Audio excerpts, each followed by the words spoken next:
It was a sunny afternoon in downtown Atlanta when Susan, a young African American woman, sat on a bench, glancing at her phone. She was waiting for her husband, Captain Anthony Wilson, who had just been appointed the new captain of the Atlanta Police Department. As she waited, Susan felt a deep sense of pride. Anthony had worked tirelessly to reach the top, and she was honored to stand by him. As Susan sat there, two officers, Johnson and Thompson, walked toward her. A wave of unease washed over her, but she tried to stay calm, thinking they were just doing their jobs. "Excuse me, miss," Officer Johnson said gruffly, his eyes scanning her. "What are you doing here?" Susan forced a smile.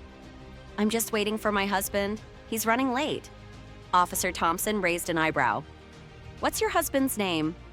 "Captain Anthony Wilson," Susan replied.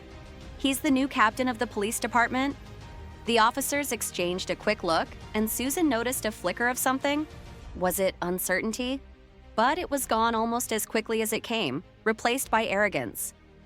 "Well, Miss Wilson," Officer Johnson sneered, "we're going to have to search you. Stand up and turn around." Susan's heart skipped a beat. "What? I'm not doing anything wrong," she protested. Officer Thompson moved closer, his hand resting on his gun. "Ma'am, please cooperate. We have reason to believe you might be involved in something suspicious." Fury bubbled inside Susan, but she kept her composure, standing up slowly. She turned around, hands raised in surrender as they began to search her. The humiliation stung, but she knew she had to stay calm, for her sake and for Anthony's. Just as the search was ending, her phone buzzed in her pocket. Susan quickly pulled it out and saw a text from Anthony. "Hey babe, running late, where are you?" Her heart raced. "Anthony, I'm at 5th and Main. 2 officers are harassing me. Please hurry." Susan sent the message and felt a sense of relief. She knew Anthony would be there soon and make everything right. But what she didn't know was that these officers had no idea who they were messing with. The SUV pulled up moments later, and Anthony stepped out, his face calm but his posture stiff. Susan could tell there was anger brewing beneath his controlled exterior. "Can I help you, officers?" Anthony asked, his deep voice cutting through the tension. Officer Johnson, trying to maintain authority, stepped forward, hand near his gun. "We're just doing a routine stop, Captain.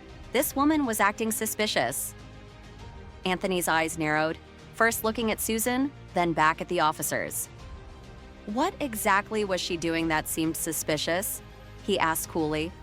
Officer Thompson spoke, his voice dripping with condescension. "She was just sitting here, not doing anything, but she looked out of place. So we decided to check her out." Anthony's gaze turned cold, freezing the officers in their tracks. "Let me tell you something," he said, his voice sharp. "This woman is my wife, and I don't appreciate you harassing her." The officers went pale, exchanging nervous glances.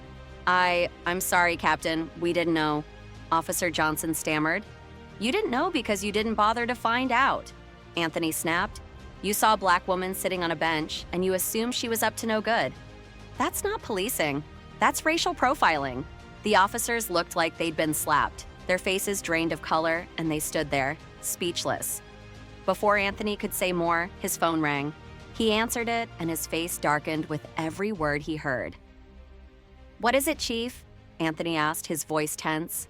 Susan watched her husband's face fall into a grim expression. "It's the chief," Anthony said, his voice low. "He's getting complaints about Officers Johnson and Thompson. They have a history of racial profiling." Susan's jaw tightened. "What? That's outrageous." "I know," Anthony said, eyes flashing with determination. "And it's not going to be tolerated. Not on my watch." Turning to the officers, Anthony's voice rang out, clear and commanding. "Officers Johnson and Thompson, you are hereby suspended pending an investigation into your actions. Turn in your badges and guns, report to the precinct for further instructions." The officers stood frozen, shock and panic written all over their faces. They stuttered out protests, but Anthony wasn't moved. "You should have thought about that before you decided to harass my wife."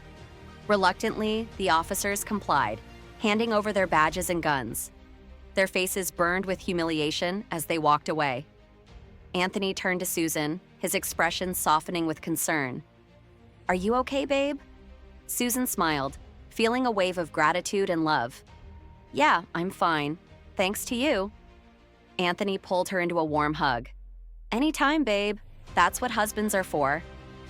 As they embraced, Susan knew that no matter the challenges, Anthony would always stand up for her, for what was right. It was a moment of justice that would not be forgotten. And just like that, the story ended.